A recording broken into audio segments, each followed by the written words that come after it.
பாசத்திற்கும் நேசருக்கும் மிகுந்த கரூர் மண்ணில் கரூரார் வாழ்ந்த இந்த புண்ணிய பூமியில் ஒரு அரசியல் மாற்றம் நிச்சயமாக நடக்காதா என்று காத்து கொண்டிருக்கக்கூடிய அன்பு கரூர் சொந்தங்களே, மேடையின் மீது இருக்கக்கூடிய பாரதிய ஜனதா கட்சியினுடைய எல்லா நம்முடைய முக்கியமான தலைவர்களே, முக்கியமாக கரூர் மாவட்ட பாரதிய ஜனதா கட்சியினுடைய மாவட்ட தலைவராக 2வது முறையாக தேர்வு பெற்றிருக்கக்கூடிய அருமை சகோதரர் செந்தில்நாதன் அவர்களே, மேடையில் இருக்கக்கூடிய பாரதிய ஜனதா கட்சியினுடைய மாநிலத்தினுடைய துணைத் தலைவர், இந்த பகுதியினுடைய பொறுப்பாளராக இருக்கக்கூடிய அண்ணன் KP ராமலிங்கம் அவர்களே, மேடையின் மீது இருக்கக்கூடிய முன்னாள் சட்டமன்ற உறுப்பினர் அருமை அண்ணன் சோழன் பழனிசாமி அவர்களே, மாநில பொறுப்பில் இருக்கக்கூடிய மத்திய அரசினுடைய திட்டப்பிரிவினுடைய மாநில துணைத் தலைவராக இருக்கக்கூடிய அருமை சகோதரர் மகுடபதி அவர்களே,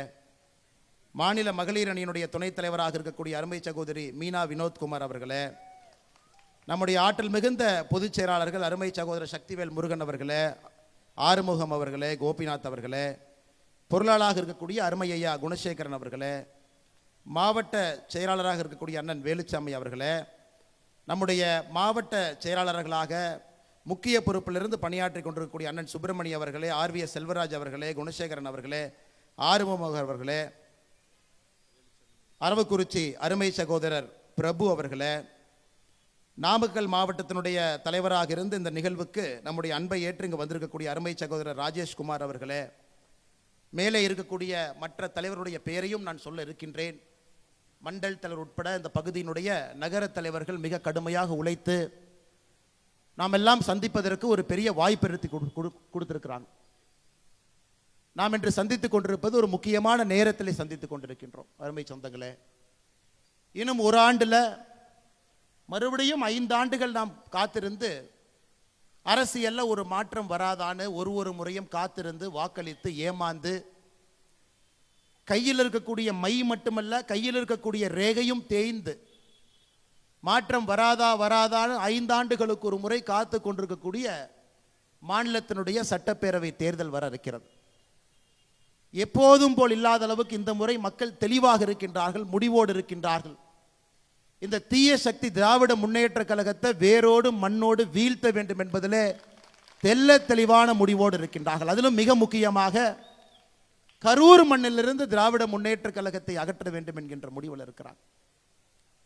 நான் எப்பொழுதுமே சொல்லுவேன், திராவிட முன்னேற்ற கழகத்தினுடைய ஆட்சி எப்படி இருக்குதுன்னாங்க ஐயா, ஒரு கல்லை குடித்த ஒரு குரங்கு நல்ல பனைமரத்து கல், ஒரு பனைமரத்து கல், செம்பன் பனைமரத்தினுடைய கல்லை நல்ல ஒரு பான கல்ல ஒரு குரங்கு குடிச்சிருச்சுங்க ஐயா. அந்த குடிச்ச குரங்கு ஒரு பான கல்லினுடைய சூடே பார்த்தீங்கன்னா தடுமாறிக்கிட்டு இருக்கும். அதுக்கப்புறம் ஒரு தேள் வந்து அந்த குரங்கை கடிக்குது. ஆல்ரெடி கல்ல குடிச்ச குரங்க ஒரு தேள் வந்து கடித்தால் அந்த குரங்கு எப்படி நடந்து கொள்ளுமோ அதுபோன்றுதான் தமிழகத்தில் திராவிட முன்னேற்ற கழகத்தினுடைய ஆட்சி கல்லை குடித்து தேலை கொட்டிய ஒரு குரங்காக திராவிட முன்னேற்ற கழகத்தினுடைய ஆட்சி இருக்கு. அவ்வளவு நிலை தடுமாறி இருக்கு.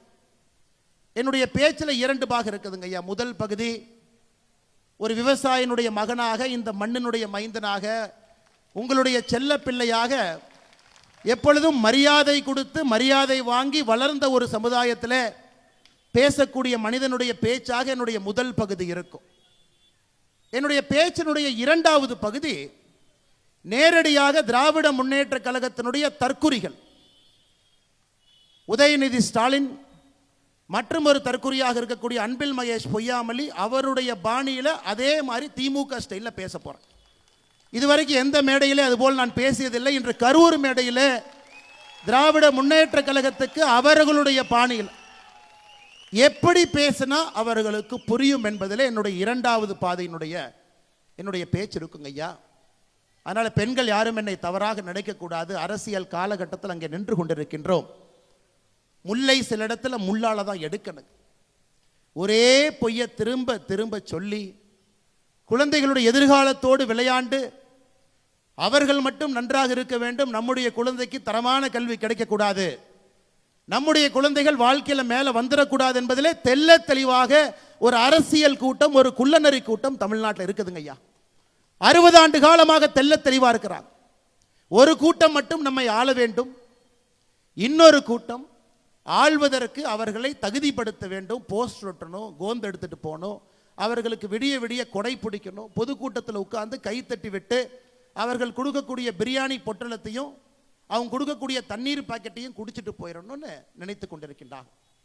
அதையெல்லாம் இந்த முறை உடைத்து 2026 சட்டப்பேரவை தேர்தல் அதையெல்லாம் உடைத்து திராவிட முன்னேற்ற கழகம் என்கின்ற தீய சக்தியை இந்த மண்ணிலிருந்து வேரோடு அறுத்து எரிய வேண்டிய நேரம். இல்லைனாங்க ஐயா, தமிழ்நாட்டை ஆண்டவனே வந்தாலும் காப்பாற்ற முடியாதுங்க ஐயா. இதுக்கு முன்னாடி ஒரு பெரியவர் சொன்னார், சூப்பர் ஸ்டார் சொன்னார், ஒரு காலகட்டத்தில் சொன்னார், தமிழ்நாட்டை ஆண்டவனே வந்தாலும் காப்பாற்ற முடியாது.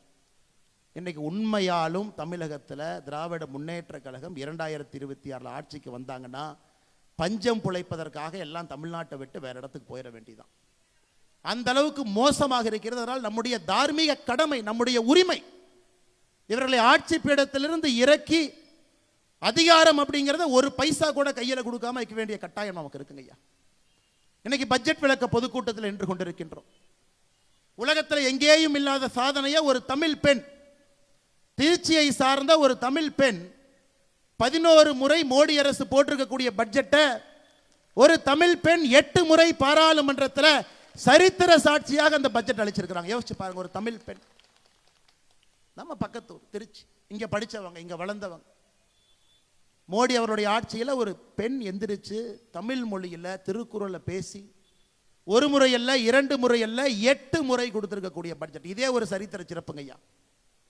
இரண்டாவது, நமக்கு நேரம் இருந்து இந்த பட்ஜெட்டில் என்ன சொல்லியிருக்கிறாங்கன்னு யாராவது பெரியவர்களுக்கு நேரம் இருந்து பார்த்தீங்கன்னா, இந்த பட்ஜெட் எப்பொழுதும் நம்ம சொல்கிறோம் இது வளர்ச்சியினுடைய பட்ஜெட். ஆனால் இங்கே திராவிட முன்னேற்ற கழகம் பட்ஜெட் போடுறாங்க. அவர்களுடைய ஒரு பட்ஜெட் விளக்க கூட்டத்திற்கு முதலமைச்சர் ஸ்டாலின் அவர்கள் வந்தது கிடையாது.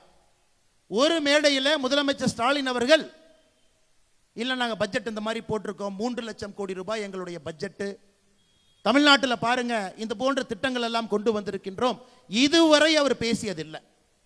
மேடை எதற்கு ஏறார்னா, மத்திய அரசு போட்டிருக்கக்கூடிய பட்ஜெட்டு சரியில்லை என்று சொல்வதற்காக மேடையின் மீது ஏறார். அதிலேயே நமக்கு தெரிய வேண்டும் எப்படிப்பட்ட குற்ற உணர்ச்சி நம்முடைய முதலமைச்சர் ஐயா மு.க. ஸ்டாலின் அவருக்கு இருக்கு. எப்படிப்பட்ட குற்ற உணர்ச்சி. நம்ம ஆட்சிக்கு வந்த பொழுது 2014 காங்கிரஸ் 10 ஆண்டு காலம் ஆண்டு விட்டு நம்மிடம் நாட்டை அளித்த பொழுது இந்த நாட்டினுடைய மொத்த பட்ஜெட்டுங்க ஐயா, முதல் பட்ஜெட் காங்கிரசினுடைய கடைசி பட்ஜெட் 19 லட்சம் கோடி. மொத்தமாக இந்த பட்ஜெட்டினுடைய சைஸ் பார்த்தீங்கன்னா 19 லட்சம் கோடி. அதான் ஒரு வருஷத்துக்கான பட்ஜெட். ஆனா இந்த ஆண்டு நாம் அளித்திருக்கக்கூடிய பட்ஜெட் 51 லட்சம் கோடி. யோசிச்சு பாருங்க, நாட்டினுடைய வளர்ச்சி யோசிச்சு பாருங்க. 10 ஆண்டுகள்ல நம்முடைய பாரத நாடு 19 லட்சம் பட்ஜெட் போடக்கூடிய நாட்டிலிருந்து 51 லட்சம் பட்ஜெட் போடக்கூடிய பெரிய நாடாக வளர்ந்திருக்கின்றோம். 86,000 ரூபாய் ஒரு தனி மனிதனுடைய சராசரி வருமானமா இருந்துச்சுங்க ஐயா 2014 86,000 ரூபாய். எனக்கு 2025 ஒரு தனி இந்திய மனிதனுடைய வருவாய், ஒரு இந்தியனுடைய வருவாய், தனிப்பட்ட நபருடைய வருவாய் 2,20,000 உயர்ந்திருக்கிறது. 86,000 எங்க இருக்கு, 2,20,000 எங்க இருக்குன்னு பாருங்க. நாடு வளர்ந்து கொண்டிருக்கிறது. பொருளாதாரத்தில் 11வது இடத்தில் இருந்தோம், இன்று 10 ஆண்டுகள் 5வது இடத்துக்கு வந்திருக்கின்றோம். இன்னும் 3 ஆண்டுகள் கழித்து 3வது இடத்துக்கு வர இருக்கின்றோம். அவ்வளவு பெரிய வளர்ச்சிங்க ஐயா. நம்முடைய கண் முன்னால் இந்த நாடு தான் இழந்த பெருமையை பார்க்கிறோம் ஐயா. இது எல்லாம் கூட உங்களுடைய உழைப்பு, மோடி அவர்களுடைய நேர்மை. இந்த நாடு வளர்ச்சியை சார்ந்து இருக்க வேண்டும் என்பதற்காக 11 ஆண்டு காலமாக ஒரு சங்கல்பமாக, ஒரு கர்மயோகியாக ஏழை மக்களுடைய நலனை முன்னிறுத்தி விவசாய பெருமக்கள் நன்றாக இருக்க வேண்டும் என்பதற்காக வளர்ச்சி பாதையிலே நம்முடைய பாரத நாட்டை பாரத பிரதமர் நரேந்திர மோடி அவர்கள் அழைத்து சென்று கொண்டிருக்கின்றார். அதெல்லாம் தாண்டி இந்த ஆண்டு பட்ஜெட் பாருங்க. எப்பொழுதுமே சொல்லுவோம், நம்முடைய நடுத்தர மக்கள் பெரும் சுமையை சுமக்கின்றார்கள். கஷ்டப்பட்டு உழைக்கிறாங்க, சம்பளம் வாங்குறாங்க, பொருள் ஈட்டுறாங்க, வரியும் கட்டுறாங்க, இந்த நாட்டை நடத்தி கொண்டிருக்கின்றார்கள் என்று சொல்லுவோம். 2014 காங்கிரசினுடைய கடைசி ஆண்டு 3,45,00,000 பேர் வரி கட்டினாங்க ஐயா நம்ம நாட்டில். 3,45,00,000 பேர். 2025 நம்முடைய ஆட்சி 11 வருஷத்துல 7,90,00,000 பேர் வரி கட்டுறாங்க. காரணம், அந்த அளவுக்கு உயர்ந்திருக்கின்றார்கள், பொருளாதாரத்தில் மேலே வந்திருக்கின்றார்கள்.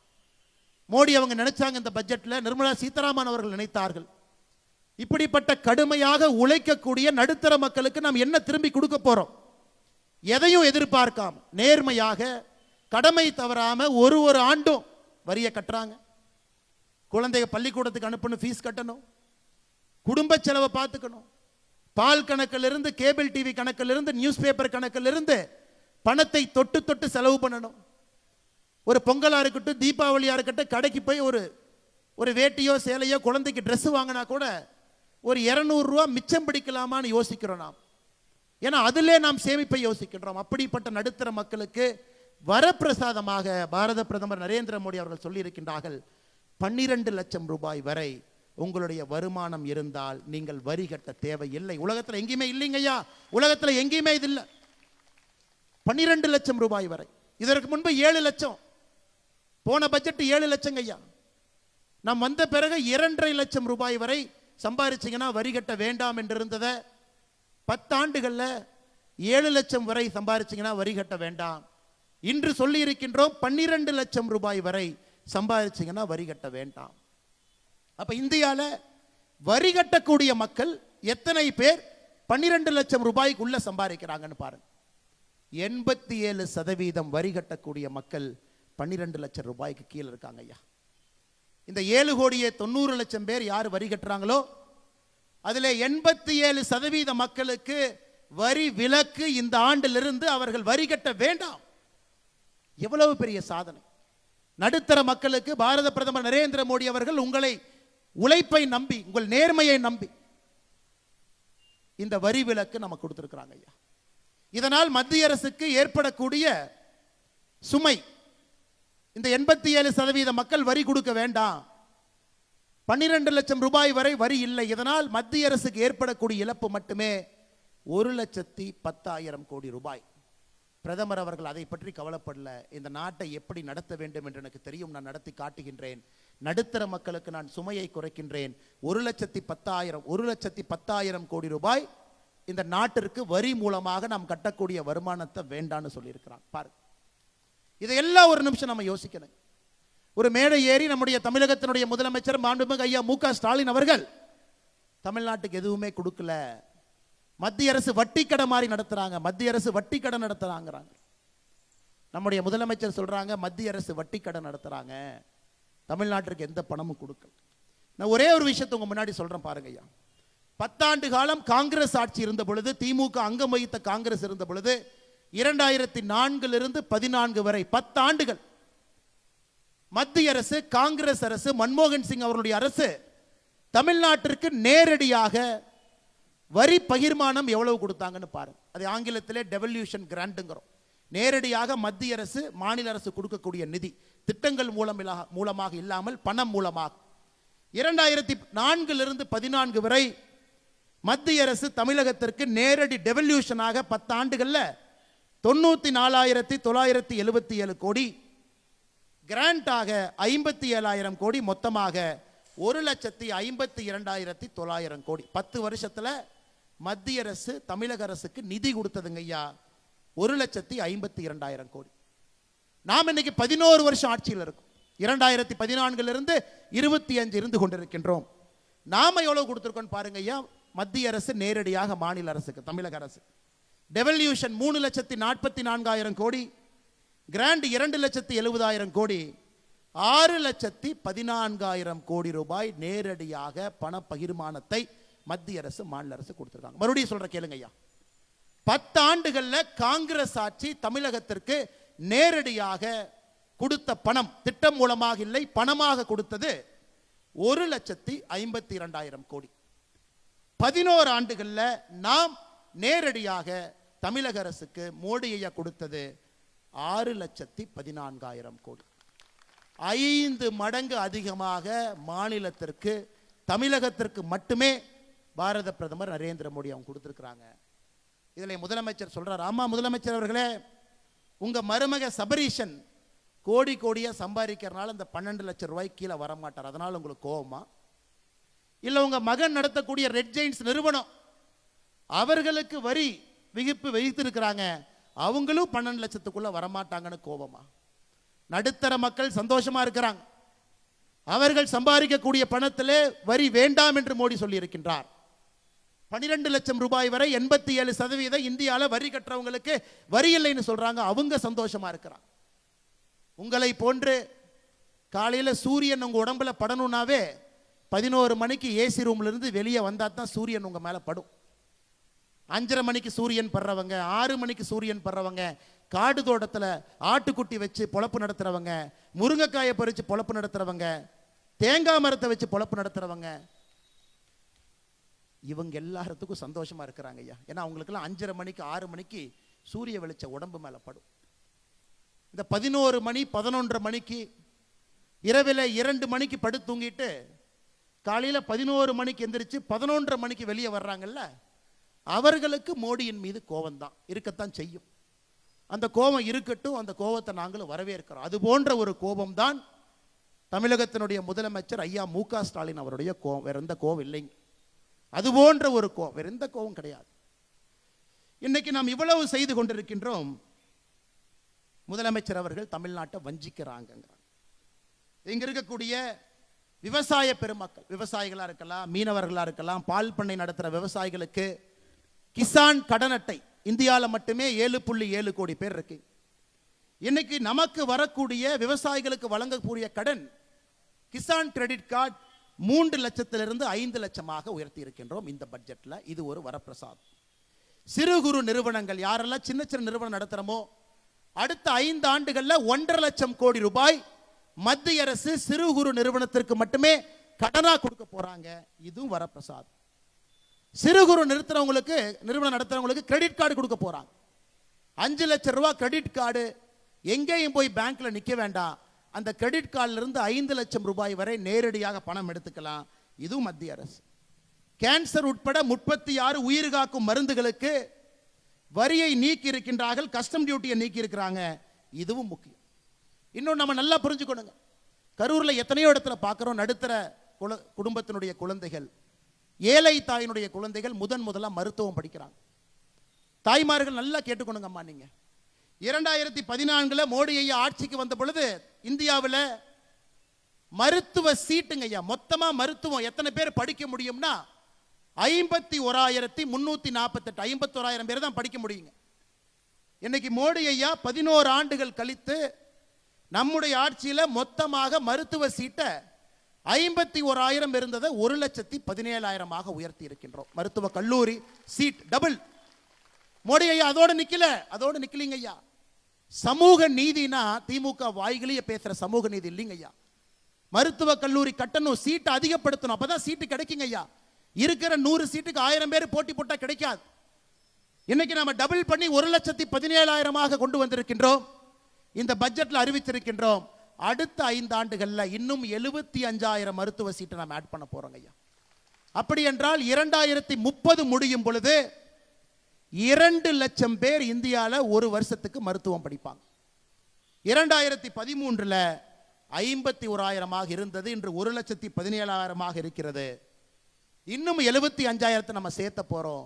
அடுத்த ஒரு ஆண்டுல 10,000, அடுத்த 5 ஆண்டுல 75,000 புதிய மருத்துவர்கள், ஏழை தாயினுடைய பிள்ளைகள், விவசாயிகளுடைய பிள்ளைகள் மருத்துவர்களாக உருவாக்குவதற்கு இந்த பட்ஜெட்ல ஒரு மிகப்பெரிய அடித்தளத்தை பாரத பிரதமர் அளித்திருக்கிறார். ஸ்விக்கி, ஜொமேட்டோ நண்பர்கள் இருக்கிறாங்க. பார்த்தீங்கன்னா எல்லா ஊர்ல இன்னைக்கு வண்டியில் எல்லாம் நம்முடைய அன்பு சகோதரர்கள் கஷ்டப்பட்டு வேலை செய்கிறாங்க, ஹோட்டலில் வேலை செய்கிறாங்க. அவர்களுக்கு எல்லாம் இன்னைக்கு ஐயா கோடிக்கணக்கில் இருக்கிறாங்க இந்தியாவில். எல்லாத்துக்குமே இன்னைக்கு 5 லட்சம் ரூபாய் பாரத பிரதமர் நரேந்திர மோடி அவருடைய மருத்துவ காப்பீடு திட்டம் நேரடியாக அவர்களுக்கு இந்த பட்ஜெட்ல இருந்து நம்ம கொடுத்துருக்கிறோங்க ஐயா. ஐயா கொடுத்துக்கிட்டே இருக்கிற ஒரு திட்டமாக கடந்த 4 ஆண்டுகள்ல மட்டும் 100 நாள் வேலை வாய்ப்பு திட்டம். கரூர்ல அதிகமான பயனாளிகள் இருக்கிறாங்க. 38,600 கோடி ரூபாய் 100 நாள் வேலை வாய்ப்பு திட்டத்துக்கு தமிழ்நாட்டு கொடுத்திருக்கிறோம். விவசாய கௌரவ நிதி விவசாய பெருமக்களுக்கு 6,000 ரூபாய். கடந்த 4 ஆண்டுகள்ல 6,209 கோடி ரூபாய். குழந்தைகளுடைய ஊட்டச்சத்தை உறுதி செய்யக்கூடிய போஷான் திட்டம் 2,796 கோடி ரூபாய். தமிழகத்தினுடைய சுகாதாரத்துறையை மேம்படுத்தக்கூடிய உட்கமைப்பு திட்டத்திற்கு 5753 கோடி ரூபாய். தேசிய சமூக உதவி திட்டம், அதாவது நம்முடைய முதியோர்களுக்கு உதவித்தொகை 2480 கோடி. ஜல்ஜீவன் திட்டம், வீடு வீட்டுக்கு பைப்பு மூலமாக குடிதண்ணீர் 5899 கோடி ரூபாய். கிராமப்புற மோடி வீடு 3087 கோடி ரூபாய். கிராமப்புற சாலை திட்டம் 1464 கோடி ரூபாய். தமிழ்நாட்டில் இன்னைக்கு நடக்கக்கூடிய மத்திய அரசு செய்யக்கூடிய தேசிய நெடுஞ்சாலை நேஷனல் ஹைவே இன்னைக்கு மட்டுங்கய்யா 46,000 கோடி ரூபாய்க்கு வேலை நடந்து கொண்டிருக்கிறது. 46,000 கோடி ரூபாய் தமிழ்நாட்டில் இன்னைக்கு வேலை நடக்குது. அப்படி இருக்கும் பொழுது எந்த அர்த்தத்தில் நம்முடைய முதலமைச்சர் அவர்கள் நீங்க எங்களுக்கு நிதி கொடுக்கலிங்கிறார்? நாம் கொடுத்திருக்கக்கூடிய நிதி காங்கிரஸ் ஆட்சியை விட நேரடி நிதி 5 மடங்கு உயர்ந்திருக்கிறது. லட்சக்கணக்கான கோடி ரூபாய் திட்டங்கள் மூலமாக கொடுக்கிறோம். ஆமா, தமிழக அரசு கொடுக்கலீங்க, மோடி வீட்டில் கொடுக்கிறோம். 5 லட்சம் ரூபாய் காப்பீட்டில் கொடுக்கிறோம், விவசாயிகளுக்கு நேரடியாக கொடுக்கிறோம், முதியவர்களுக்கு ஊக்கத்தொகை கொடுக்கிறோம், சத்துணவு திட்டத்தில் கொடுக்கிறோம். நேரடியாக திட்டம் மூலமாக பணம் வருகிறது. கடந்த 4 ஆண்டுல மட்டும் தமிழகத்திற்கு 4.5 லட்சம் கோடி ரூபாய் மத்திய அரசு தமிழகத்திற்கு திட்டம் மூலமாக கொடுத்திருக்கிறாங்க. தேசிய நெடுஞ்சாலை, விமானம், துறைமுகம் எல்லாங்க. அதனால் அன்பு சொந்தங்களே, தமிழகத்தின் மீது எப்பொழுதும் தனி பாசத்தில் இருக்கக்கூடிய பாரத பிரதமர் மோடி அவர்கள் எப்பொழுதும் தமிழ்நாட்டை உயர்த்தி பிடிப்பதற்கு தயாராக நிற்கக்கூடிய ஒரு மனிதர். எனக்கு அவரோட ஓரளவுக்கு தெரியுங்க ஐயா. இந்த கட்சியினுடைய தொண்டனாக அருகில் இருந்து அந்த மாமனிதனை பார்ப்பதற்கு ஒரு பெரும் பாக்கியம் எனக்கு நிறைய இடத்துல பார்ப்பங்க ஐயா. தமிழக மக்களின் மீது உண்மையாலோ எந்த அளவுக்கு உணர்வு பூர்வமாக எங்கேயும் நான் பார்க்கலீங்க ஐயா. உள்ளத்திலிருந்து உணர்ச்சி மிகுந்தமாக நம்முடைய மக்களின் மீது வைத்திருக்கக்கூடிய நம்பிக்கை. மேடையின் மீது அமர்ந்திருப்பாங்க, பக்கத்தில் பல முறை பார்த்துருப்பீங்க, மோடி ஐயா என்கிட்ட ஏதோ பேசுவாங்க, நான் மோடி ஐயாட்ட கையை மறைச்சு பேசுவேன். அவர் கேட்கறதெல்லாம் பெண்களை பார்த்தாங்கன்னா முதல் கேள்வி என்ன கேட்பாருன்னா, பெண்கள் இத்தனை பேர் வந்திருக்கிறாங்களே, அவங்களுக்கு கழிப்பறை வசதி எல்லாம் பண்ணியிருக்கியான்னு கேட்பாரு. நான் சொல்லுவேன், பண்ணியிருக்கேன் சார், அங்கே இருக்கு அப்படின்னு. தண்ணி வசதி அப்படிமா, தண்ணி எல்லாம் பண்ணியிருக்கிறோங்க ஐயா. வெயில் ரொம்ப அதிகமாக இருக்கு, எப்படி இவங்கெல்லாம் இங்கிருந்து நடந்து போவாங்க, எப்படி வந்திருப்பாங்க இவங்கெல்லாம்? சார் இப்படி வந்திருப்பாங்க. எல்லாம் என்ன வேலை செய்வாங்க தோராயமா, எந்த ஊர்லேருந்து வந்திருப்பாங்க, இவங்கெல்லாம் எந்த பகுதி? ஆர்வமாக மேடையிலிருந்து குறிப்பாக நம்முடைய தாய்மார்கள் சகோதரிகள் அமர்ந்திருக்கும் பொழுது ஆர்வமாக கேட்டு தெரிஞ்சுக்குவாரு. போன பிறகு சில நேரத்தில் அவங்க கூட வந்திருக்கிற டீம் வெளியே போய் செக் பண்ணுவாங்க, போதுமான தண்ணீர் வசதி இருக்கிறதா, போதுமான கழிப்பறை வசதி இருக்கான்னு. எங்கேயாவது குற்றம் குறை இருந்தால் நேரடியாக டெல்லியிலிருந்து தொலைபேசி மூலமாக அழைத்து அதை சுட்டி காட்டுவார். ஒரு பிரதமர், ஒரு நாட்டினுடைய பிரதமர் ட்ரம்புக்கு நேரடியாக, ட்ரம்ப் சேரை தூக்கி பின்னாடி போடுறார், அமெரிக்காவுக்கு போனா ட்ரம்பை சேரை தூக்கிட்டு வர்றார், உட்காருங்க ஐயான். உலக நாடுகள் சிவப்பு கம்பளத்தை விரித்து அந்த மனிதனை வரவேற்பதற்காக கை கட்டி உலக நாடுகள் இருக்கிறாங்க. இன்னைக்கு இந்தியாவில் கட்டார் நாட்டினுடைய எமீர் இருக்கிறார், இஸ்லாமிய நாட்டினுடைய ஒரு மிக முக்கிய தலைவர். அந்த தலைவரை வரவேற்பதற்காக பிரதமர் மோடி அவர்களே விமான நிலையத்துக்கு போய் அந்த தலைவரை வரவேற்கிறார். விமான நிலையத்திற்கு போய் மோடி நிற்கிறார். காரணம், ஒரு இஸ்லாமிய நாட்டின் மீது எந்த அளவுக்கு நட்பான உணர்வு பாரத பிரதமர் நரேந்திர மோடி அவர்கள் வைத்திருக்கின்றார்கள் என்பதெல்லாம் சாட்சிங்க ஐயா. இங்க இருக்கக்கூடிய அலப்பற பசங்க சொந்த ஊரை தான்னா அவங்க யாருன்னே மக்களுக்கு தெரியாது. சொந்த ஊரை தான் நாலு அல்ல கையில் வச்சுக்கிட்டு முன்னாடி அண்ணன் வர்றாருன்னு சொன்னா தான் அண்ணன் வர்றாருன்னே 4 பேத்துக்கு தெரியும். இந்த அல்ல கைக ஐயா, நான் திமுக ஸ்டைலுக்கு மாறிட்டும், தப்பா நினைச்சுக்காது. இந்த அல்ல கைக பாரத பிரதமர் நரேந்திர மோடி அவர்களை பார்த்து குற்றம் சுமத்துறாங்க. உதயநிதி ஸ்டாலின் சொல்றாரு, நேற்று முன்தினம் மோடி மட்டும் தமிழ்நாட்டுக்கு வந்தாருன்னா முதல்ல நாங்க கோ பேக் மோடின்னு சொன்னோம், நாங்க இன்னைக்கு கெட் அவுட் மோடின்னு சொல்லுவோம் அப்படி. உதயநிதி ஸ்டாலினுக்கு நான் சொல்றேன், நீ சரியான ஆளா இருந்தா, சரியான ஆளா நீ இருந்தீனா, உன் வாயிலிருந்து கெட் அவுட் மோடி நீ சொல்லிப்பார். இல்ல எங்க அப்பா முதலமைச்சர், எங்க தாத்தா 5 முறை முதலமைச்சர், நீ சொல்லி பாடுறா பார்க்கலாம். நீ சொல்லிப்பார். நான் சொல்றேன், நீ சொல்லிப்பார். வாயிலிருந்து எங்களுடைய உலக தலைவரை எங்க தாத்தா முதலமைச்சர், அப்பா முதலமைச்சர், எங்க அப்பா சிட்டிங் முதலமைச்சர், நான் சிட்டிங் துணை முதலமைச்சர், சொல்றா பார்க்கலாம். சொல்லு. நீ மந்தானத்து கேட்ல சொன்ன எல்லாம் 2 நாட்களுக்கு முன்பு நீ என்ன சொன்ன சென்னையில்? கெட் அவுட் மோடி, வெளியே போடா மோடின்னு சொல்லுவாராம். உன் வீட்டுக்கு வெளியே வந்து பால்டாயில் பாபுன்னு போஸ்ட் ஒட்டிட்டு வரும். நீ சொல்லுகின்ற அதே பாஷையில் நான் பேசுவேன். உனக்கு ஒரு உலகத் தலைவரை மதிக்க தெரியல. ஒரு கத்துக்குட்டி, நீ கத்துக்குட்டி. காலையில் 11:30 மணிக்கு தான் உன் மேலே வெயிலே படும். நீ சூரியனை நேராக பார்த்தது கூட கிடையாது. சூரியன் மேலே வந்தா தான் இப்படி பார்க்குற ஆள் நீ. சூரியனை பார்த்து துப்பி அந்த எச்சல் உன் மேலே விழுவும். அப்படிப்பட்ட ஆள் நீ. 3:30 மணிக்கு பிரம்ம முகூர்த்தத்தில் எந்திரிச்சு யோகா பண்ணிட்டு 5 மணிக்கு ஃபைலை திறந்து இந்த நாட்டை ஆட்சி பண்ணுற ஆள்கிட்ட 11:30 மணிக்கு எந்திரிச்சு நட்ட நடுவில் மேலே சூரியன் இருந்து உழுவுற உனக்கே இவ்வளோ திமிர் இருந்தா, சாதாரண நடுத்தர மக்கள் உழைத்து நாட்டை உருவாக்கக்கூடிய மக்களுக்கு எவ்வளவு திமிர் இருக்கும்? அந்த கூஜா தூக்கருக்கு இங்க ஒரு சாராய அமைச்சர் சுத்திட்டு இருக்கார் கரூரில். இவனை எந்த அளவுக்கு ஒரு கேவலமான பேர் வழினா, சாராய அமைச்சருடைய சொந்த தம்பி 1 வருஷமாக காவல்துறையால் தேடப்படக்கூடிய குற்றவாளி. இந்த கொடுமை எங்கேயாச்சும் பார்த்துருக்கிறீங்களா? இந்தியாவில் எங்கேயாவது இந்த அநியாயத்தை பார்த்துருக்கிறீங்களா? ஒரு சாராய அமைச்சருடைய சொந்த தம்பி எங்கேயும் இல்லை, சென்னையில் ஈசிஆர் ரோட்டில் தான் இருக்கார். தமிழ்நாடு காவல்துறை வந்தால் காலையில் பிடிச்சிட்டு போய்க்கலாம். பட் எனக்கு ஒரு கொஞ்ச நாளைக்கு வெளியே இருந்தால் நல்லதுதாங்க. அதனால் கொஞ்ச நாளைக்கு வெளியே இருக்கட்டும் தான் நானும் பொறுத்துக்கிட்டு இருக்கேன். எலெக்ஷன்லாம் வருது, கொஞ்ச நாளைக்கு வெளியே இருக்கட்டும், அப்போ பார்த்துக்கலாம். சொந்த இந்த மாவட்டத்தினுடைய பதவி பிரமாணம் எடுத்து அரசியலமைப்பு சட்டத்தின் மீது சத்தியம் செய்து இந்த நாட்டினுடைய சட்டத்தை எல்லாம் காப்புன்னு சொல்லியிருக்கக்கூடிய சாராய அமைச்சரனுடைய தம்பி காவல்துறையால் தேடப்படக்கூடிய முக்கிய குற்றவாளியா 1 வருஷம் வெளியே. அவர் ஏத்தீங்கன்னா கரூரில் என்ன, காவல்துறை கொண்டு வந்து கஞ்சா பொட்டலத்தை வச்சு கைது, அல்லது உங்க வீட்டில் கொண்டு வந்து அவங்களே மண்ணை கொட்டிட்டு மண்ணை திருடுனீங்க அப்படின்னு கைது. அதுதான் கரூரில் இருக்கக்கூடிய பாரதிய ஜனதா கட்சியினுடைய தலைவர் தொண்டருக்கு இந்த சாராய அமைச்சர் குடிக்கக்கூடிய பரிசா இருக்கு. கரூரில் இருக்கக்கூடிய அண்ணன் விஜயபாஸ்கர் அவர்கள், இதற்கு முன்பு அமைச்சராக இருக்கக்கூடிய இந்திய அண்ணா திராவிட முன்னேற்ற கழகத்தில் அமைச்சராக இருக்கக்கூடிய அண்ணன் விஜயபாஸ்கர் அவர்கள், அவங்க கூட இருக்கிறவங்களுக்கும் இதுதான் சாராய அமைச்சர்கிட்ட கிடைக்கக்கூடிய பரிசா இருக்கு. அதனால இவங்களெல்லாம் அம்மா நீங்க விடக்கூடாதுங்க அம்மா. இவங்கெல்லாம் உங்களுடைய குலத்தை நாசம் பண்ணிட்டு இருக்காங்க, நாசம் பண்ணிட்டு இருக்காங்க குலத்தை. நல்லா புரிஞ்சுக்கணுங்க. அன்பில் மகேஷ் பொய்யாமொழி நேத்தனை பார்த்து கேட்கிறாரு, ஏப்பா நீ 3 மொழி கத்துக்கன்னு அண்ணாமலை சொல்றியே, உனக்கெல்லாம் என்னையா தகுதி இருக்கு? நான் சொல்றேன் அன்பில், நல்லா கேட்டு, காதுல நல்லா காது திறந்து கேட்டுக்க. அவங்க நான் சொல்றேன் நல்லா கேட்டுக்க. இதே ஊரில் 20 வயசு வரை நான் கழிப்பறையை பார்த்தது கிடையாது. அது போன்ற ஒரு குடும்பத்தில் வளர்ந்தவன் நான். காலையில் ஸ்கூலுக்கு போகும்போது ஆட்டு புழக்கை அள்ளி கொட்டிட்டு மாட்டுச்சாணை தள்ளி வீசிட்டு ஆட்டை கொண்டு போய் தோட்டத்தில் ஓட்டிட்டு ஸ்கூல் போகும்போது சைக்கிளை நிறுத்திட்டு பேருந்தில் ஏறி போய் படித்தவன் நான். அதனால் இந்த பந்தா பண்ணுற வேலை எங்கிட்ட வச்சுக்காது. நாங்கள் கேட்பது ஆதாரப்பூர்வமான கேள்வி. இதெல்லாம் 4:30 மணி 5 மணி 6 மணிக்கு சூரியன் பார்த்து வளர்ந்த உடம்புங்க. உங்களை போல 11 மணி 12 மணிக்கு உச்சித்தலையில் சூரியனை பார்த்து எந்திரிச்சவங்க கிடையாதுங்க. நாமெல்லாம் சாதாரண மக்களாக இருந்து இங்கே நின்று உங்களோடு உங்களுடைய சொந்தமாக பேசி கொண்டிருக்கின்றேன்.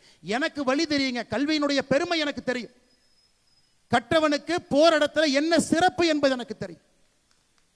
மோடி அவர்கள் கை கொடுத்து என்னை மதிக்கிறார்னா என்னுடைய கல்விக்காக, வேற எதுவுமே கிடையாதுங்க. வேற என்னங்க, கல்விக்காக மட்டும்தான், அதற்கு மட்டும்தான், வேற எதுவும் கிடையாது. அதே போலதான் உங்கள் குழந்தையும் இருக்க வேண்டும் என்பதற்காகத்தான் இந்த போராட்டம். வேற ஒரு வெங்காயம் கிடையாதுங்க. அந்த போராட்டம் அதற்காக மட்டும்தான். இவர்களுக்கு என்ன, இவர்களுக்கு பின்னுக்கு இவங்க குழந்தை, அதற்கு பிறகு உதயநிதி, அதன் பிறகு இன்பநிதி, இப்படியே சுத்தணும். நம்ம குழந்தைங்க கை கட்டி போஸ்ட் ஒட்டணும். வெக்கமா இல்லையா உங்களுக்கெல்லாம்? நீ சொன்ன ஒரு ஆளுமே 3 மொழியை படிக்கிறான். மோடியை என்ன சொல்றார்? மும்மொழி கொள்கைங்கிறது என்னங்க ஐயா? படிக்கிறதெல்லாம் தமிழ்ல, ஒரு ஆங்கில மொழி, ஏதாவது ஒரு இந்திய மொழியை 3வது மொழியா படிங்கன்னு சொல்றார். கன்னடம் பிடிக்குதா கன்னடம் படிங்க, தெலுங்கு பிடிக்குதா தெலுங்கு படிங்க, சமஸ்கிருதம் பிடிக்குதா சமஸ்கிருதம் படிங்க, ஹிந்தி பிடிக்குதா ஹிந்தியை படிங்க. ஒரு மொழியை 3வது மொழியை பிடிச்ச மொழியை படிங்க. இதுல எங்க ஹிந்தியை திணிக்கிறார்? எங்கேங்க ஹிந்தியை திணிக்கிறார்? மோடி அவர்கள் எங்கே ஹிந்தியை திணிக்கிறார்? யாராச்சும் ஒருத்தர் தயவு செஞ்சு எனக்கு சொல்லுங்க. மோடி அவர்கள் எங்கேயும் ஹிந்தி என்கின்ற வார்த்தையை பயன்படுத்தல. இந்த மனுஷன் தமிழ்நாட்டுக்கு வந்தாவே ஆங்கிலத்தில் பேசுறாருங்க ஐயா. இந்த மனுஷன் தமிழ்நாட்டுக்கு வந்தாவே ஹிந்தியில பேசுறது இல்ல, ஆங்கிலத்தில் பேசுறார். அந்த ஸ்பீச்சை மொழிபெயர்த்து தமிழை நம்ம மொழிபெயர்க்கிறோம். தமிழ்நாட்டிற்கு வந்தே ஹிந்தி பேசாம, இந்தியாவில் இருக்கக்கூடிய ஒரே ஒரு மாநிலத்தில் ஹிந்தி பேசாம ஆங்கிலத்தில் உங்களிடம் பேசுறாங்க. தட்டு தடுமாறி தமிழ் கத்துக்கிட்டு தமிழும் பேசுறாங்க. இந்த மனுஷன் ஹிந்தியை திணிப்பாராங்க ஐயா? இந்த மனுஷன் ஆங்கிலத்தை விட ஹிந்தியில் அழகா பேசலாமே, உணர்ச்சியா பேசலாமே. இந்த மனிதனும் நம்மளை போல இங்கிலீஷ் கத்துட்டு பேசுறாருங்க ஐயா. இவருக்கு ஹிந்தி நல்லா வரும், குஜராத்தி. அதன் பிறகு ஹிந்தி கத்துக்கிட்டார். நமக்கு மதிப்பளித்து நம்முடைய உணர்வை புரிந்து கொண்டு தமிழகத்திற்குள்ள காலெடுத்து வைத்தாலே ஆங்கிலத்தில் பேசக்கூடிய மோடி எங்க நிற்கிறாரு? எங்க நிற்கிறார் பாருங்க. அதற்கு நம்ம மேடையில் அவரே சொல்றார் பல இடத்துல, உங்களுடைய அற்புதமான மொழி எனக்கு தெரியாது, மன்னிச்சுக்கங்க, அதனால ஆங்கில மொழியில் உங்கள்கிட்ட பேசுறேன். இந்த மனுஷன் ஹிந்தியை திணிக்கிறாரா? இவரே தமிழ்நாட்டில் ஹிந்தி பேசினது இல்லை, நம்மளை எதுக்குங்க ஹிந்தி படின்னு ஒரு சொல்ல போறார்? இவர் சொல்வது உங்களுடைய குழந்தை நன்றாக இருக்க வேண்டும், நன்றாக வளர வேண்டும், பெரிய ஒரு மனிதனாக வர வேண்டும் என்றால் 3 மொழி தயவு செஞ்சு கற்றுக் கொடுங்க. தமிழ் மொழியில படிக்க வைங்க, ஆங்கில மொழியில ஒரு பேப்பரை வச்சுக்கங்க. ஒரே ஒரு மொழி, மலையாளமோ கன்னடமோ தெலுங்கோ ஒரு மொழி, ஒரே ஒரு பேப்பரை 6ஆம் கிளாஸ்ல இருந்து கூட படிச்சுட்டு வரட்டும், அவ்வளவுதான் அவர் சொல்றாரு. அதை பொய்ய சொல்லி மேடையை போட்டு நீங்களே இந்தி கூட்டணி என்கின்ற போர்வையில் உலகமாக அயோக்கியன்லாம் ஒரே மேடையில் உலகமாக அயோக்கியன் கேட்டா இந்தி கூட்டணி எல்லாம் சொல்றாங்க. ஐயோ ஹிந்தியை திணிக்கிறார். எங்கேயா இந்த அன்பில் மகேஷ் பொய்யாமொழி அவருடைய சொந்த ஊரில் திருச்சி பச்சைமலை ராமநாதபுரம் கிராமத்துக்கு போங்க. ஒரு ராமநாதபுரம் ஒரு கிராமம் இருக்குங்க பச்சைமலையில், திருச்சியில். அவருடைய சொந்த மாவட்டம். 2 ஆண்டுகளாக அந்த ஊரில் அரசு பள்ளி இடிச்சு மக்கள் அங்க இருக்கக்கூடிய அரசு மரத்துக்கு கீழே போர்டு வச்சு படிச்சுட்டு இருக்கிறாங்க. மாநிலத்தினுடைய கல்வித்துறையினுடைய அமைச்சருடைய சொந்த ஊரில் மக்கள் அரசு மரத்துக்கு கீழே பிளாக் போர்டு வச்சு படிக்கிறாங்க. காரணம், 2 ஆண்டுகளுக்கு முன்பு இடிக்கப்பட்ட பள்ளி இன்னும் கட்டலிங்க ஐயா. இவரு மகன் அன்பில் மகேஷ் பொய்யாமொழியினுடைய மகன் பிரெஞ்சு படிப்பாராமா. பிரெஞ்சு படிக்கிறாருங்க ஐயா, பிரெஞ்சு படிக்கிறார். அவர் ஹிந்தியோட படிக்கல, அவர் வேற எந்த மொழியும் படிக்கலீங்க, ஆங்கிலம் நேரா பிரெஞ்சு. ஆனா பள்ளி கல்வித்துறை அமைச்சருக்கு அரசு பள்ளியிலே படிக்கக்கூடிய நம்முடைய மாணவர்கள் 2 மொழி மட்டும்தான் படிக்கணுமா, 3வது மொழி படிக்கக்கூடாது. நல்லா புரிஞ்சுக்கணும், தாய்மார்கள் நல்லா புரிஞ்சுக்கணுங்க. அம்மா நீங்க தான் மாற்றத்தை கொடுக்க போறீங்க. தமிழகத்தில் தனியார் பள்ளியிலே படிக்கக்கூடிய மாணவ செல்வங்கள் 56 லட்சம், அரசு பள்ளியிலே படிக்கக்கூடிய மாணவர்கள் 52 லட்சம். நீங்களே சொல்லுங்க, தனியார் பள்ளி அதிகமா அரசு பள்ளி அதிகமா? தனியார் பள்ளி அதிகம், 56 லட்சம், அரசு பள்ளி 52 லட்சம். சிபிஎஸ்இ ஸ்கூலு, ஐபி என்னென்னமோ இருக்குதுங்க ஐயா, அந்த பேர் எனக்கு வாயிலே வரமாட்டேது. அதுல 3 மொழி படிக்கக்கூடிய குழந்தைகள் 30 லட்சம் இருக்காங்க. 30 லட்சம் பேர் 3 மொழி படிக்கிறாங்க. ஆனா அந்த 52 லட்சம் பேர் அரசு பள்ளியில படிக்கிறவங்க மட்டும் 2 மொழியாம. திமுக காரனுக்கு மனைவி, இணைவி, துணைவி 3 பேர் பாருங்க, 3 பேர். நான் சொல்லிட்டே வரேன், நல்லா கேளுங்க. 3 பேர். திமுக கார நடத்தக்கூடிய பள்ளியில 3 மொழி, திமுக கார நடத்தக்கூடிய பள்ளியில 3 மொழி, மனைவி, இணைவி, துணைவி 3 பேர். ஆனா நடுத்தர மக்கள் நமக்கு மட்டும் 2ஆமா. 2 மொழி மட்டும்தான் நீ படிக்கணும். படம் பார்க்கணும்னா கூட உதயநிதி ஸ்டாலின் முடிவு பண்றாரு எந்த படத்தை எடுப்பாரு, எந்த படம் வெளியே வரும், அந்த படத்தை மட்டும்தான் நீங்க பார்க்க முடியும். புதுசா எந்த படத்தெல்லாம் பார்க்க முடியாதுங்க ஐயா. வேற எந்த படத்தை எடுத்தாலும் டிஸ்ட்ரிபியூஷன் ரைட்ஸ் லாக் பண்ணிட்டு போயிட்டே இருப்பாங்க. இன்னைக்கு டாஸ்மார்க்ல நேற்று ஒரு அண்ணன் சொன்னாரு, அண்ணன் கூலிங்கா பீரே இல்லைன்னு. நான் சொன்னேன், கூலிங் பீரை விடுங்கன்னா நீங்க நினைக்கிற ஐட்டம் அங்க இருக்கான்னு. அது கூட திமுக கார என்ன தயாரிக்கிறானோ அதான் டாஸ்மார்க்ல இருக்கு. அங்கேயும் கூட உங்களுக்கு சாய்ஸ் எல்லாம் கிடையாது. அவன் என்ன விற்கிறானோ அதான் வாங்கிட்டு வரணும். திமுக ஆலையிலே என்ன உற்பத்தி பண்றாங்களோ அதான் இருக்கும். திமுக காரனுடைய கபட நாடகத்தை நல்லா புரிஞ்சுக்கணுங்க ஐயா. அவனுக்கு ஒரு நியாயம், ஊருக்கு ஒரு நியாயம், அவன் குழந்தைக்கு ஒரு நியாயம், சாதாரண அரசு பள்ளியிலே படிக்கக்கூடிய பெற்றோருக்கு ஒரு நியாயம். நம்ம குழந்தைகள் 2 மொழி, அவர்களுக்கு 3 மொழியே. அவங்க மேல மேல மேல போகணும், நம்ம குழந்தைங்க போஸ்ட் அடிச்சு ஒட்டிக்கிட்டே இருக்கணும். இந்த நியாயத்தை எப்படி நாம் ஏற்றுக்கொள்ள முடியும்? நீங்களே சொல்லுங்க. ஹிந்தி எங்கேயும் திணிக்கப்படவில்லை. ஒரு மொழியை படிங்கன்னு பிரதமர் சொல்றாங்க, இந்தியா முழுவதும் படிக்கிறாங்க. தமிழகத்தினுடைய பள்ளி கல்வித்துறை பாருங்க ஐயா, கடந்த 4 ஆண்டுகள்ல பட்ஜெட்டை மட்டும் பாருங்க. 4 ஆண்டுகளில் பள்ளி கல்வித்துறைக்கு இருக்கக்கூடிய பட்ஜெட்டு 4 ஆண்டுகள் எவ்வளவு வந்திருக்குன்னா 2021-22 32,599 கோடி தமிழக அரசினுடைய கல்வி பட்ஜெட். 2022-23 36,895 கோடி. 23-24 40,299 கோடி. 24-25 44,000 கோடி. அப்படின்னா கடந்த 4 ஆண்டுகளை மட்டும் பெரியோர்களே தாய்மார்களே பள்ளி கல்வித்துறைக்கு ஒதுக்கப்பட்ட பட்ஜெட் 4 வருஷத்துல மட்டும் 1,53,000 கோடி ரூபாய். இந்த 2,100 கோடியை தூக்கிட்டு வந்திருக்காங்க. 1,53,000 கோடி ரூபாய் பள்ளி கல்வித்துறையினுடைய பட்ஜெட். நாம கேட்கிறோம், எதுக்கு அரசு பள்ளியில டாய்லெட் இல்ல? மோடி 2,190 கோடி கொடுக்கல. நீங்க தான் சொன்னீங்களே ஆட்சிக்கு வந்தா 5 வருஷத்துல 3 லட்சம் பேர் அரசு வேலை வாய்ப்பு கொடுப்போம். எங்கயா கொடுக்கல? மோடி 2,190 கோடி கொடுக்கல. தமிழ்நாட்டில் மக்கள் அரசு மரத்துக்கு கீழே அமர்ந்து படிக்கிறாங்களே, எங்கயா பில்டிங்கை காணா? மோடி 2,190 கோடி கொடுக்கல. தமிழ்நாட்டில் 35 மாணவர்களுக்கு ஒரு ஆசிரியர் இருக்கணும் நாயப்படி.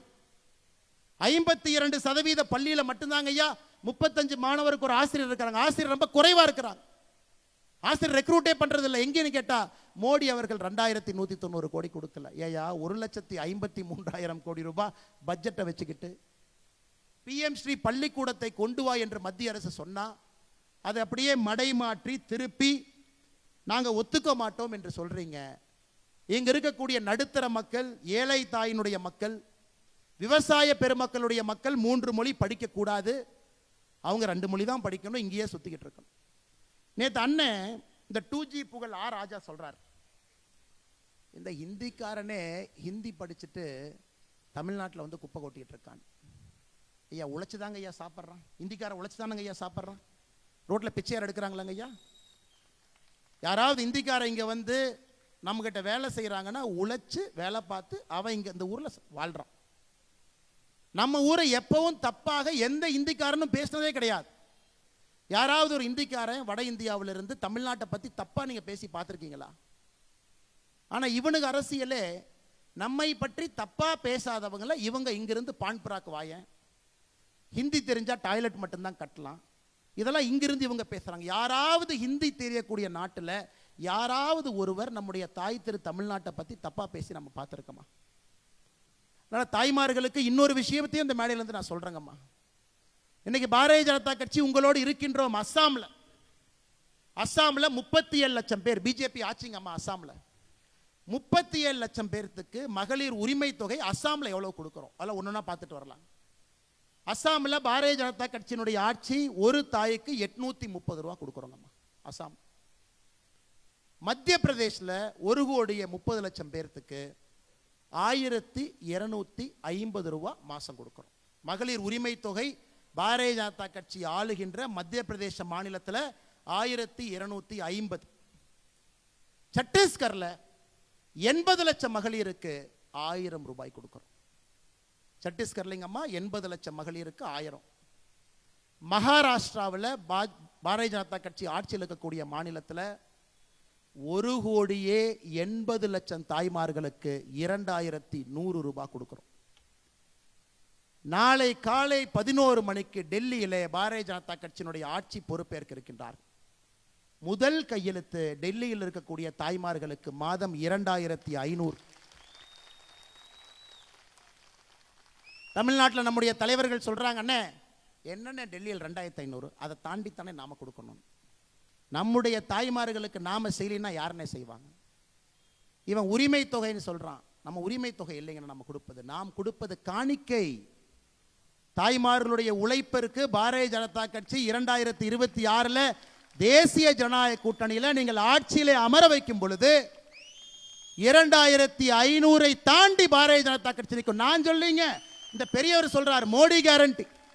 மோடி அவர்கள் சொன்னால் செய்வாங்க. அஸ்ஸாம்ல, மத்திய பிரதேசில், டெல்லியில், மகாராஷ்டிராவில், சத்தீஸ்கரில் பாரதிய ஜனதா கட்சியினுடைய ஆட்சி இருக்குதுங்க ஐயா. எல்லா இடத்திலும் தாய்மார்களோடு மோடி ஐயா நின்று கொண்டிருக்கின்றார்கள். 2026 தமிழகத்தில் தேர்தல் வரும் பொழுது நம்முடைய தேர்தல் அறிக்கையை தாய்மார்கள் நீங்க பார்க்கத்தான் போறீங்க. இவனுக்கு 1000 ரூபாய் தூக்கிட்டு வருவானு நீங்க பார்க்கத்தான் போறீங்க. காரணம், உழைக்கும் வர்க்கத்தை முன்னேற்ற வேண்டும் என்று பாரதிய ஜனதா கட்சி நினைக்கிறோம். நீங்க கிடைக்கல அண்ணே 2500 ரூபா கொடுத்தா எவ்வளவுனே ஆகும் அப்படி நான் கணக்கு சொல்றேங்கம்மா. அண்ணே 1000 ரூபா கொடுக்காமே உனக்கு பணம் இல்லைங்கிறானுங்க, தட்டு தடுமாறுறானுங்க. உங்க பாட்டுக்கு நீங்க மைக் எடுத்து 2500 தாண்டி கொடுப்போம் சொல்றீங்களேன்னா அப்ப மற்ற பணமெல்லாம் சரியா வருமா? ஸ்கூலுக்கு பணம் கொடுக்கணும், ரோடு போடுறதுக்கு பணம் கொடுக்கணும், ஹாஸ்பிட்டல் நடத்துறதுக்கு பணம் கொடுக்கணும், வளர்ச்சி குறையாம இருக்கணும். எப்படிங்கன்னா கொடுப்பீங்க? அம்மா 3 லட்சம் கோடி ரூபா பட்ஜெட் போடுறாங்க. தமிழக அரசினுடைய வருடாந்திர பட்ஜெட் 3 லட்சம் கோடி. 30% கமிஷன் அடிச்சா 90,000 கோடி. அம்மா இதெல்லாம் கமிஷன் அடிக்க தெரியாத கூட்டம். இந்த பிஜேபியில் வந்து உங்களுக்கு கமிஷன்னா என்னன்னே தெரியாது. இவன் கமிஷனை வாங்க போனாங்கன்னா இவன் கமிஷன்காரனுக்கு 10 ரூபா கொடுத்துட்டு வர்ற கூட்டம் தான் இங்கெல்லாம் பிஜேபியில் இருக்கிறாங்க. நேர்மை நாணயம் என்று சொல்லக்கூடிய கூட்டம் தான் இன்னைக்கு பாரதிய ஜனதா கட்சி. நாம கமிஷன் அடிக்காம ஆட்சி நடத்தும் பொழுது நமக்கு எதுக்கு 90,000 கோடி வேணுங்க? அந்த பணமெல்லாம் உங்களுக்கு வந்துட்டு போகுது. தரமில்லாத சாலைகள், தரமில்லாத மருத்துவமனை, தரமில்லாத எல்லா பொருளையும் தமிழ்நாட்டில் பார்த்துக்கிட்டு இருக்கோம். எந்த பாலை எப்போ உழுவும் தெரியாது. அதனால் நாங்கள் தெல்ல தெளிவாக இருக்கின்றோம். எங்களால் இங்கு இருக்கக்கூடிய தாய்மார்களுக்கு காணிக்கையாக உங்களோடு நாங்கள் நிற்போம், உங்களை உயர்த்துவோம். காரணம், உங்களிடம் சேமிப்பு இருந்துச்சுன்னா, ஒரு தாய்மார் கையில் சேமிப்பு இருந்ததுன்னா அது நாட்டிற்கு நீங்க திரும்ப அந்த பணத்தை கொடுக்க போறீங்க. நீங்க எந்த பொருளை வாங்கினாலும் திரும்ப அந்த பொருள் உங்க கைக்கு வரும் பொழுது அந்த பணம் இந்த நாட்டுக்கு வருது. தாய்மார் எப்பொழுதும் சரியா யோசிச்சு தான் செலவு பண்ணுவாங்கிற நம்பிக்கை பாரத பிரதமர் நரேந்திர மோடி ஐயா கையில் இருக்குதுங்க ஐயா. அதனால தான் 830 அசாமில், சத்தீஸ்கரில் 1000, மத்திய பிரதேசில் 1250, மகாராஷ்டிராவில் 2100, டெல்லியிலே நாளையிலிருந்து 2500 நம்மால் கொடுக்க முடியும்.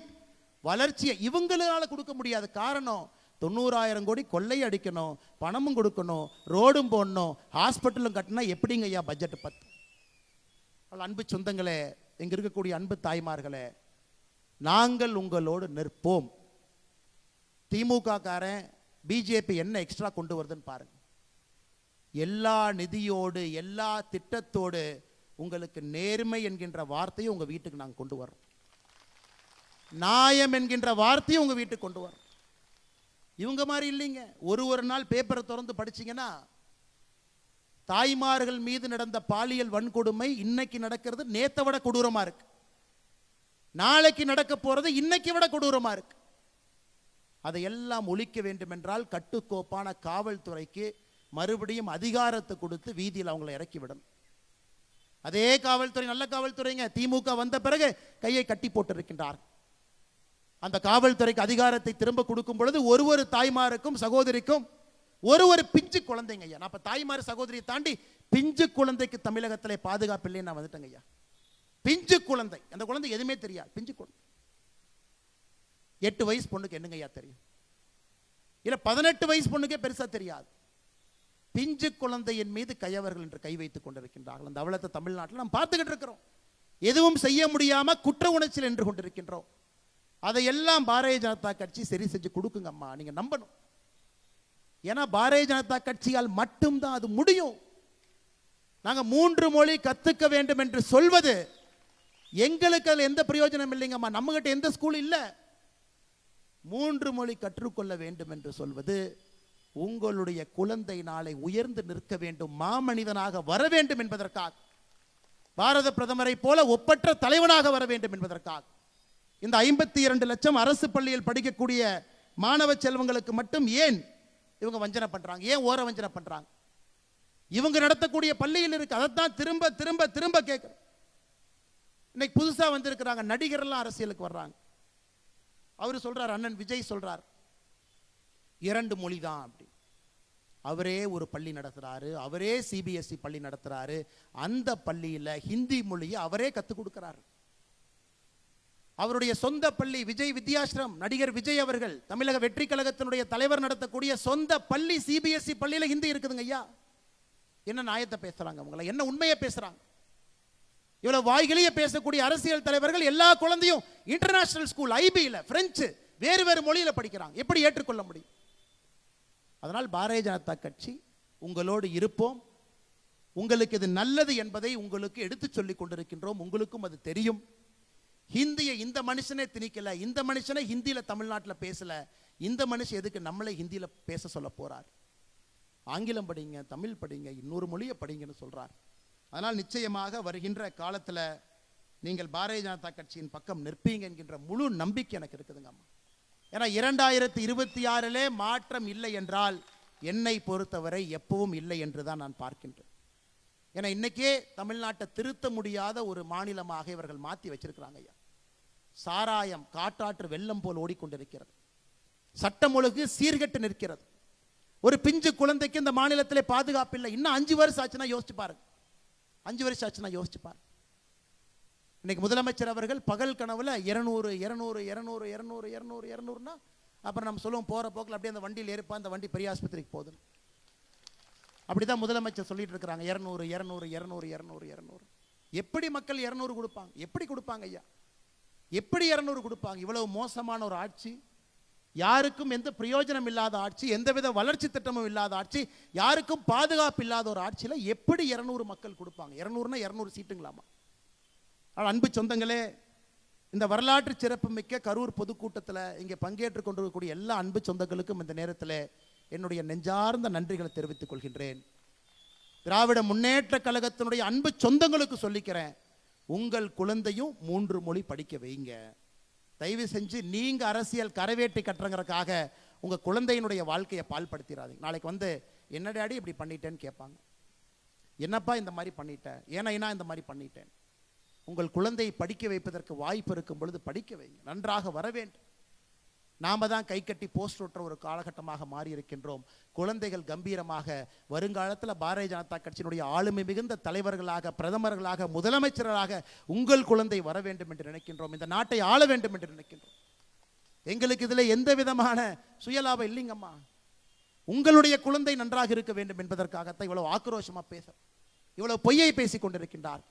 அதனால் நிச்சயமாக வருகின்ற காலத்தில் உங்களுடைய அன்பும் ஆதரவும் பாரதிய ஜனதா கட்சிக்கு இருக்கும், மோடி அவர்களுக்கு இருக்கும், தாமரை சின்னத்திற்கு இருக்கும் என்று சொல்லி இந்த கரூர் அற்புதமான இந்த மாநகரத்தில் இந்த பொதுக்கூட்டத்திற்கு வந்திருக்கக்கூடிய எல்லா அன்பு சொந்தங்களுக்கும், பெரியோர்களுக்கும், தாய்மார்களுக்கும் உங்களுடைய பாதத்தை தொட்டு வணங்கி நேரடியாக உங்களுக்கு நன்றி தெரிவித்து திரும்பி செல்லும் பொழுது பத்திரமாக உங்களுடைய வீட்டிற்கு நீங்கள் செல்ல வேண்டும் என்று அன்போடு வேண்டிக் கொண்டு வாய்ப்பு கொடுத்த மாவட்டத்தினுடைய எல்லா தலைவர்களுக்கும் நன்றி தெரிவித்து என்னுடைய உரையை முடித்துக் கொள்கின்றேன். நன்றி, வணக்கம். பாரத் மாதா கி, பாரத அன்னையின் புகழ். பாரத் மாதா கி, பாரத அன்னையின் புகழ்.